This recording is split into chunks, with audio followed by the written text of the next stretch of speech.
Hello, আমি Parna. Welcome to my mini blog. আজকে তোমাদের সঙ্গে একটা রেসিপি শেয়ার করছি, যেটা হচ্ছে মটর পনির।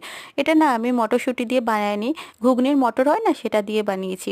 প্রথমে তেলে গরম মশলা দিয়ে দিয়েছিলাম, তারপরে ক্যাপসিকামগুলোকে ভালো করে ভেজে নিয়ে আদা, টমেটো, রসুন, পেঁয়াজের একটা পেস্ট করেছিলাম, সেটা দিয়ে দিলাম। সেটা ভালোভাবে নেড়ে নিয়ে গুঁড়ো মশলা অ্যাড করছি। হলুদ গুঁড়ো আগে দিয়েছিলাম, তারপর জিরে গুঁড়ো আর হচ্ছে চানা মশলাটা দিচ্ছি, কারণ মটর পনিরের জন্য আমি চানা মশলাটাই দিয়েছিলাম আগেরবার, খুব ভালো হয়েছিল খেতে।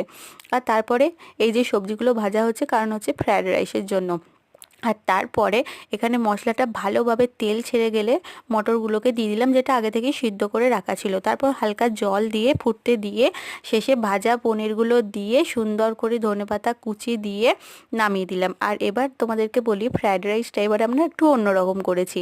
কিভাবে করেছি, এটা হচ্ছে তোমরা দেখতে পাচ্ছ যে নর্মাল যেরকম হয় সব জায়গাতে যেরকম খাওয়া হয়, কিন্তু আমরা এবারে ভাবলাম যে একটু নতুন কিছু অ্যাড করি।